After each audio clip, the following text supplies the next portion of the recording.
Clark, step back three. Oh, she hit it and draws the foul. Welcome back, Caitlin. I wanted Geno to call me just because he's Geno. Like, he's one of the best coaches of all time. If you're a college player and you're a great college player, like Caitlin was, the delusional fan base that follows her disrespected the WNBA players by saying the disrespect that they've shown to the WNBA. There's a huge target on this kid's back. Okay, this kid's coming into the league. And Diana said it best. This kid's in for a rude awakening. Geno Auriemma could be the reason why Caitlin Clark is definitely not joining the Unrivaled 3-on-3 basketball. Revenge is not always loud or obvious. Sometimes it shows up calm, calculated, and deadly quiet. For Caitlin Clark, payback was never about clapping back online or throwing shade in front of cameras. She played it colder than that. One choice did all the talking. Like I said earlier, they actually had odds that, she was like third or fourth in the betting odds to be MVP of the WNBA. That's such a slap in the face to every WNBA player. It's unbelievable. She declined the call. She turned down Geno Auriemma. She walked away from UConn's history, its reputation, and a 7-figure offer that suddenly appeared after years of silence. And that single decision just shifted the entire power structure of women's basketball. Most people couldn't. That's the worst part about new fans. They have no perspective. There's no context. So they just say ridiculous nonsense. Understand it. 8 weeks of basketball for more than $1 million sounds like a no-brainer. That kind of deal usually gets signed before the ink dries. But this offer was never just about money. It was a rescue rope thrown by someone who once overlooked her, minimized her, and treated her like she was never that important. By saying no, Clark did not just reject a contract. She stripped away To recruit me. I always wanted Geno to call me just because he's Geno. Like, he's one of the best coaches of all time. Geno never called me. his leverage. And that is why this moment matters beyond the court. This is not a highlight reel story. It is about control and who holds it. For decades, Geno Auriemma sat at the center of women's basketball, deciding which players mattered and which ones faded out. His program shaped careers. His approval was seen as everything. Caitlin Clark. That all those years ago back in Des Moines, Iowa, that this would be the case right now. And obviously we can see that it's done pretty darn well, and people are excited to see her play at every level. It was not. She built her own momentum without his system, without his voice, and without his resources. When he finally reached out, the roles had flipped. The power had already changed hands. Her response said enough without saying anything at all. She did not need the connection anymore. Every revenge story traces back to a single mistake.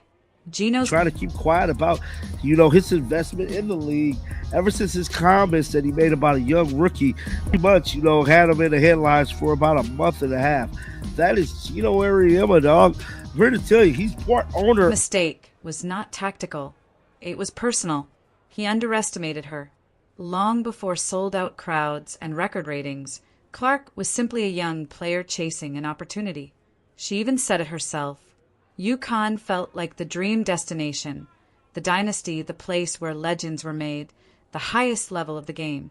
For a young player growing up in Iowa, it did not get bigger. The delusional fan base that follows her disrespected the WNBA players by saying she's going to go in that league and tear it apart. There were actually odds on she's third or fourth in betting odds on being MVP. Than UConn.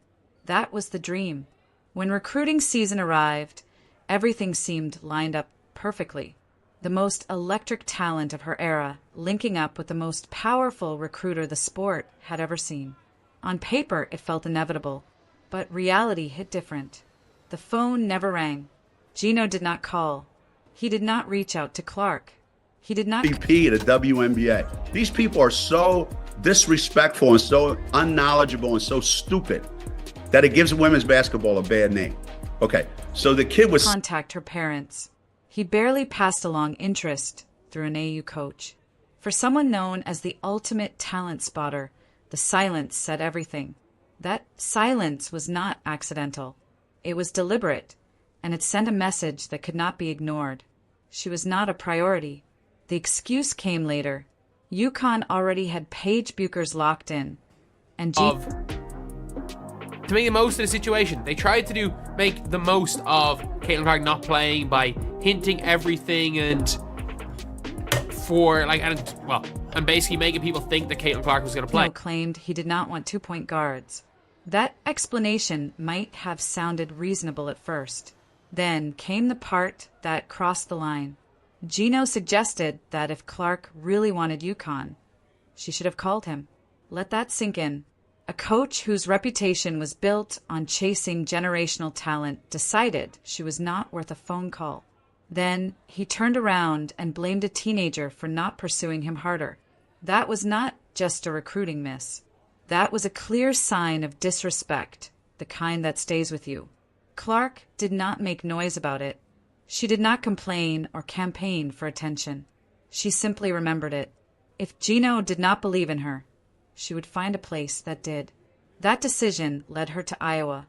No dynasty banners, no automatic spotlight, no borrowed prestige. To outsiders, it looked like settling. To Clark, it was freedom. At Iowa, she was not Paige's backup plan or Geno's forgotten option. She was the centerpiece. The program was hers to carry.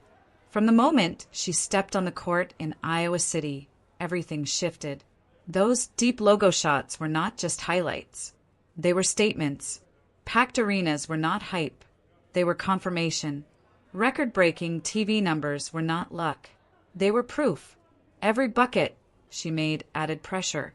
Every viral clip, every record shattered, sent the same quiet message. You let this slip. While the numbers piled up, Geno chose not to reflect. He doubled down. Instead of respect, he leaned into dismissive comments. He brushed her off with smug remarks, calling her a kid, saying she played like she was just messing around in a driveway. Rather than recognize a once-in-a-generation force, he tried to shrink her game into something casual and small. But small does not fill Madison Square Garden. Small does not pull women's basketball into the mainstream. Small does not rewrite media deals or shift the culture. And that is where the irony hits hardest. Geno shut the door when Caitlin Clark knocked. He assumed she would blend in, become another solid name that faded with time. Instead, she built the biggest brand the women's game has ever seen, and she did it without him. When he finally came back around with a contract in his hand, Clark did not lash out. She did not celebrate. She did not explain herself. She said no. That single word cut deeper than any postseason loss. It cost him relevance, control, and the illusion that he still dictated the future of the sport. Still, Geno could not let go. Any time Clark's name surfaced, he found a way to tie her back to Paige Bueckers. If Clark played fearless, Paige did too. If Clark connected with fans, Paige had already done it. This was not coincidence. It was positioning. By attaching Clark's rise to players from his system, Geno kept himself part of the conversation. But people caught on. Fans noticed, analysts noticed, coaches noticed. The act became obvious. Clark did not need comparisons or disclaimers. She was pulling crowds bigger than most pro teams. She was breaking records no one touched before. She was changing how people talked about women's basketball. And there was Geno, smiling for cameras, quietly gripping a throne that was already slipping away. Under the polished image sat insecurity, the kind that creeps in when attention starts drifting and there is no way to pull it back. Over time, the subtle jabs stopped being enough. Geno shifted from quietly minimizing Clark to openly targeting the people who stood behind her. For months, his approach had been criticism dressed up as analysis. Then came June of 2024. During an appearance on the Dan Patrick Show, he went too far. The Hall of Fame coach, a figure meant to represent the highest standard of women's basketball, did more than question Caitlin Clark's impact. He aimed his frustration at her supporters. He labeled her fans as delusional. He claimed they did not understand the game. Then he took it further. suggesting their excitement was actually hurting women's basketball. All because they believed Clark could finish near the top of MVP voting as a rookie. To Geno, that belief was not enthusiasm or hope. He framed it as ignorance. Pause on that for a moment. Women's basketball was experiencing a surge it had never seen before. New viewers were tuning in. Families were showing up in jerseys. Young fans were lining up just to catch a glimpse of Clark. WNBA broadcasts were pulling in casual viewers who had never watched before. And Geno's reaction was not appreciation. It was not excitement. It was dismissal. Instead of embracing the momentum, he pushed against it. This was not a coach offering thoughtful critique or balanced perspective. It was personal, a direct shot at the foundation of Clark's rise. The very fans who helped bring women's basketball into the mainstream spotlight became his target. And once that line was crossed, there was no walking it back. Geno was not only brushing off Caitlin Clark, he was brushing off the people who powered her rise. And because of who he was, his words landed harder. When he labeled her supporters as clueless, it revealed more than frustration. It showed how deeply he was underestimating her. By dismissing the fans, he was dismissing the movement itself. The message behind his comments was clear. The buzz was fake. The attention would fade. Eventually, reality would catch up and prove him right. That was the bet he made. And it backfired in the worst way. Clark did not rush to social media. She did not fire off quotes or cancel interviews. She did not have to respond at all. Her answer came where reputations are actually decided on the court. What happened next was not just validation. It was a full collapse of Geno's credibility. Caitlin Clark captured Rookie of the Year. Then she pushed even further, earning all WNBA first-team honors. When the MVP voting wrapped up, she landed exactly where her so-called delusional fans said she would. Fourth, right on the mark. The prediction he mocked turned into fact, and with it his authority took a hit. This was bigger than one player winning awards. It was a moment of redemption for the fans he laughed at. Every parent who brought their child to a game, every casual viewer who tuned in for the first time, every new supporter who believed the hype. Geno framed them as a problem. Clark proved they saw the future more clearly than he did. And the coldest part of it all was how she handled it.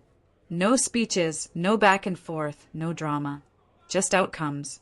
Night after night, she delivered deep logo shots, clean crossovers that left defenders stuck, sharp passes that cracked defenses open, performances that spoke louder than any comment ever could.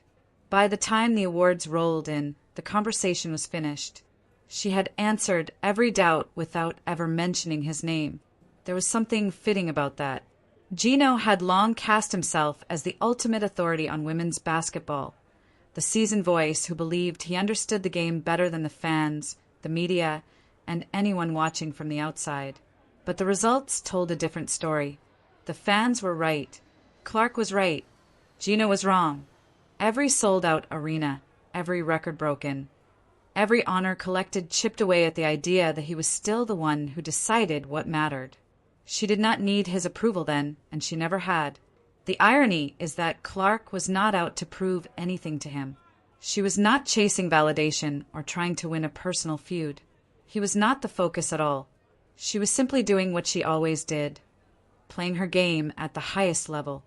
And that alone was enough to expose how outdated his stance had become. Enough to show the world that the narrative had shifted. By the end of her rookie season, the conversation was no longer about hype. It was about how thoroughly she erased doubt.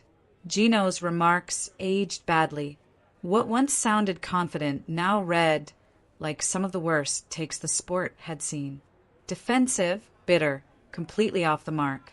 And being wrong was something he struggled to accept. At that point, it stopped being just about Clark's performance. It became about what she symbolized, a change in power, a new era taking over. Women's basketball no longer revolved around him. And instead of acknowledging that reality, he fell back on habit. He kept talking. More interviews, more podcasts, more attempts to hold on to a spotlight that was no longer his. Her name was never far from his mouth. And every time it came up, the same routine followed. A bit of praise, a subtle jab, a compliment padded with a warning label. The more he talked, the clearer it became. Caitlin Clark was not just breaking records. She was stuck in Geno Auriemma's head. Eventually, words stopped working. For months, Geno tried to steer the conversation with comparisons and side comments. He framed Clark's rise as something familiar, something borrowed, something tied back to his dynasty. He took shots at her fans, brushed off her impact, and tried to keep himself centered in the story. But Clark kept winning. She kept shining, and his grip on the narrative kept slipping. So he changed tactics. If influence could not be maintained through commentary, maybe it could be bought. That is where the money entered the picture. By that point, Geno had already run through every option. He ignored her during recruiting. He downplayed her breakout. He dismissed the people who followed her. He tried to package her stardom as a recycled version of what he had already built. None of it slowed her momentum. Clark kept rising while his relevance continued to fade. Then a new opportunity emerged, dressed up as innovation. A 3-on-3 women's league backed by Brianna Stewart and Nafisa Collier, with Geno heavily involved behind the scenes. The concept had ambition. It had serious financial backing. What it lacked was identity. It needed a face. And that was when the situation became clear. For all the respected names attached to the project, only one player could give it instant credibility.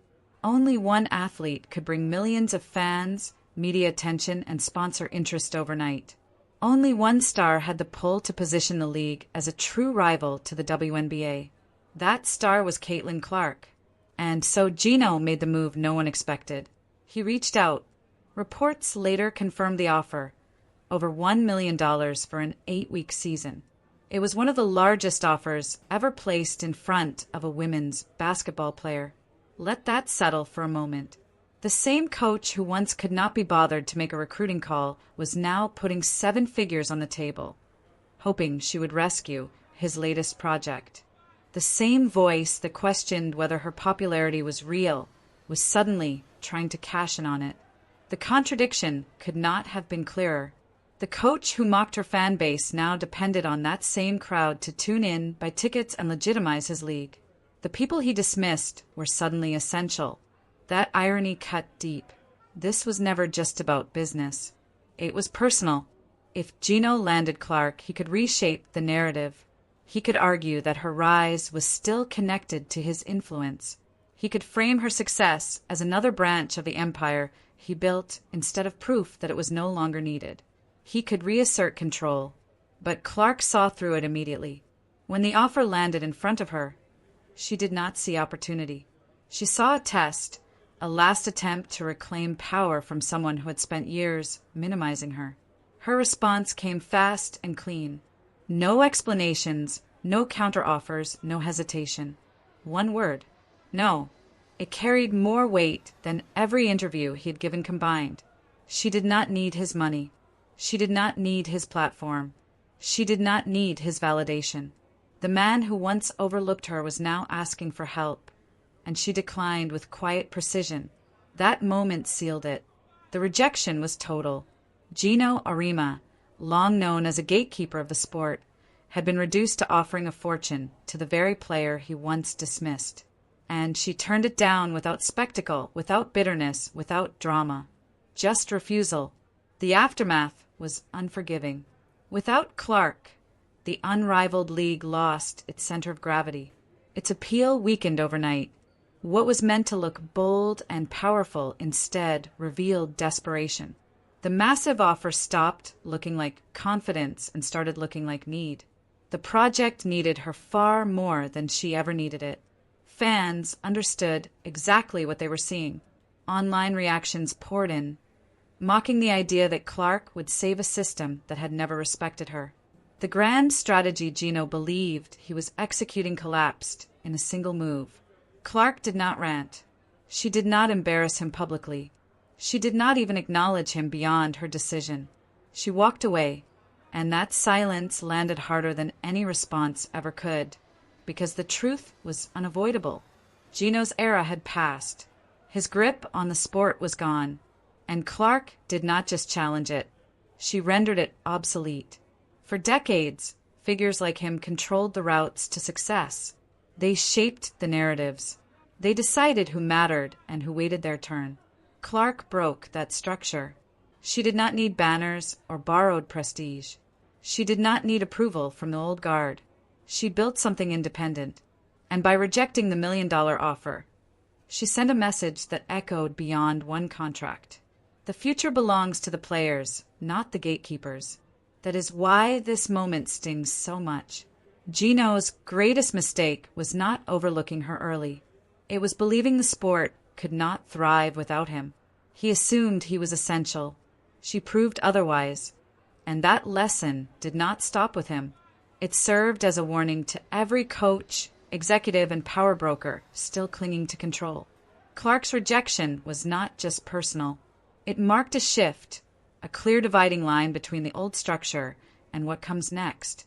She showed a generation of athletes they do not need permission to lead. All it took was one quiet decision, one refusal, one no. In the end, this was never just a feud between a coach and a player. It was a warning shot, a reminder that power in women's basketball has shifted for good.